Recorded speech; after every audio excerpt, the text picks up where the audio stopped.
Okay guys, so andito po kami ngayon sa Gourmet Farms dito sa may Tagaytay. So along the highway siya guys.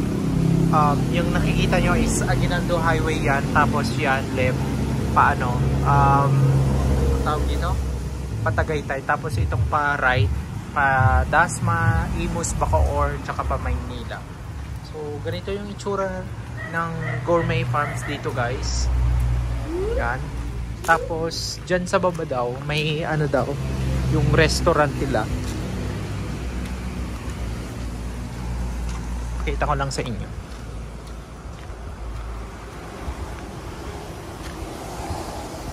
Ayan. Yung sa baba is restaurant. Tapos ito yung mga bilihan nila ng mga chips.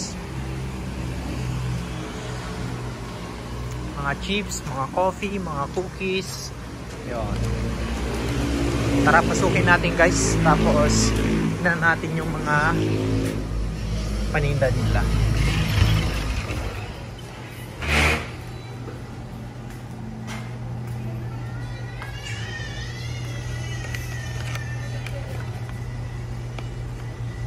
Pesto chips. So organic basil. So yan daw yung best seller nila guys. Tapos yan yung price. Lettuce chips 120, pesto chips 120, salsa dip 160. Yung salsa dip nila is ito.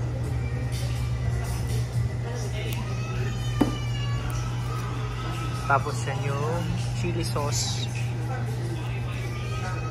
May ano din sila dito guys. Lettuce chips. Tapos lettuce chips na chili barbecue. Lettuce chips na ranch cheddar. Tapos sweet corn. Ayan. So may ano din sila dito guys. Ayan.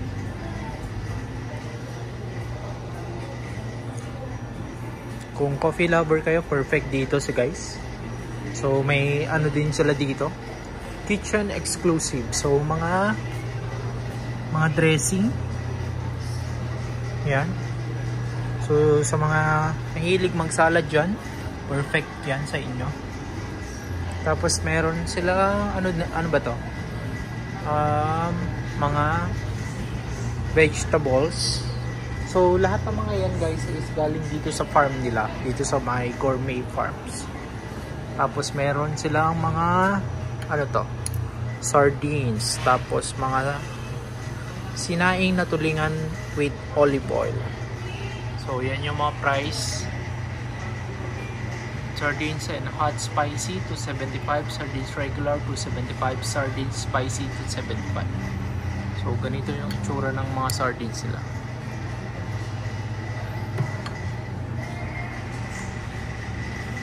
Tapos may bagoong alamang with bagnet.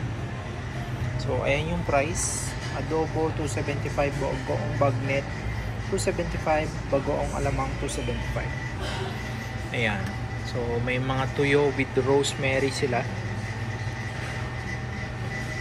At saka may mga ano din sila dito.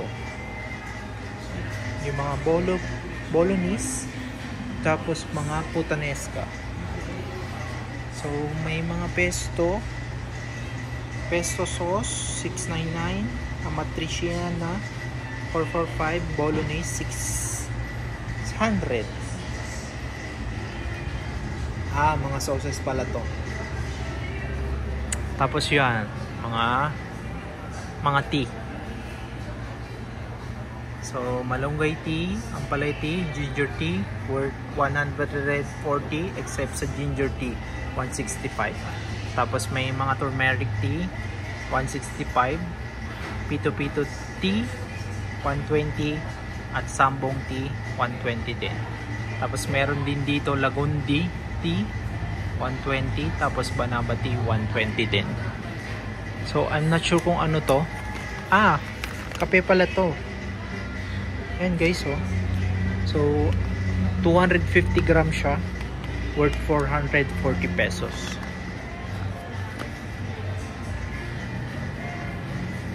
At saka may mga organic ano din sila dito, mga coffee lover dyan. So tignan lang natin to. Gourmet Farms Coffee Irish Cream. Tapos meron din silang macadamia and hazelnut. Tapos yung mga hindi mahilig sa coffee, decaf. So ayan yung mga price, guys. Tapos dito naman sa kabila, yan. So ang daming choices ng mga coffee nila. May mga affogato din dito.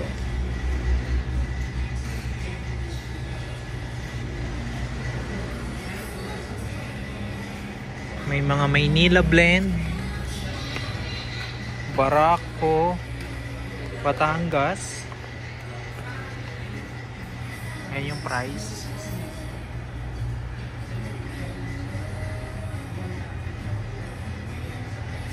Tapos meron din silang trip-on coffee. Bale 10 pieces inside. So 10 grams ang isang piraso. Tapos ang price niya, ayan, hazelnut, premium, tsaka arabica.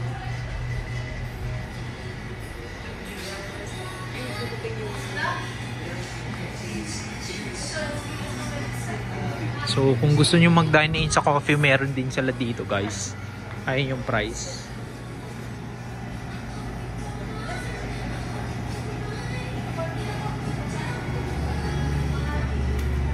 May mga pastries din, may mga sweets din sila dito. Tapos mga cookies. Ayan, cookies. So may mga pesto cookies, mocha cookies, pinwheel cookies, dark chocolate cookies. So ang price niya is 100, guys.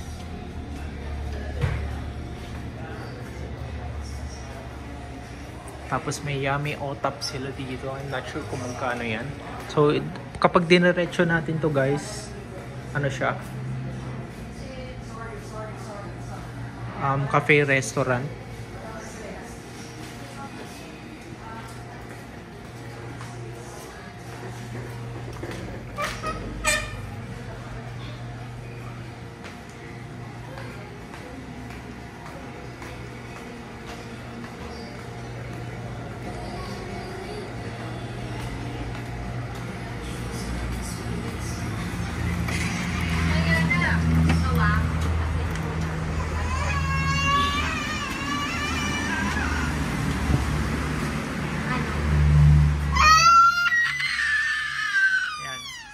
Order namin, guys, is matcha latte. Tapos salsa dip. Tapos ito, best seller daw nila to, guys.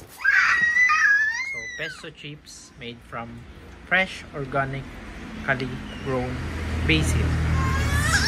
So tara, guys, kainin natin.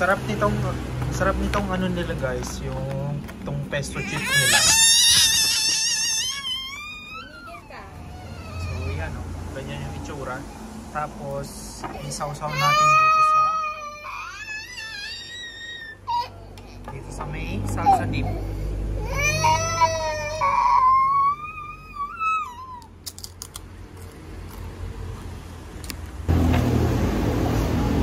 Sarap.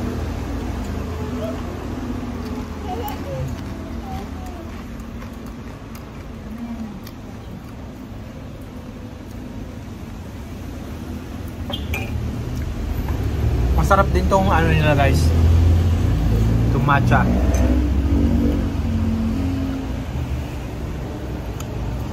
Maganda yan, hindi lang ko. Di ganong matamis. Yan. Ayun lang guys. So sa mga hindi pa nakapupunta dito sa may Gourmet Farms, sinare ko lang sa inyo tong vlog na to para alam nyo kung anong itsura dito sa Gourmet Farms. So that's all for my video. Don't forget to like and subscribe to my channel. Again, this is Jayano, and I will see you again next time. Bye!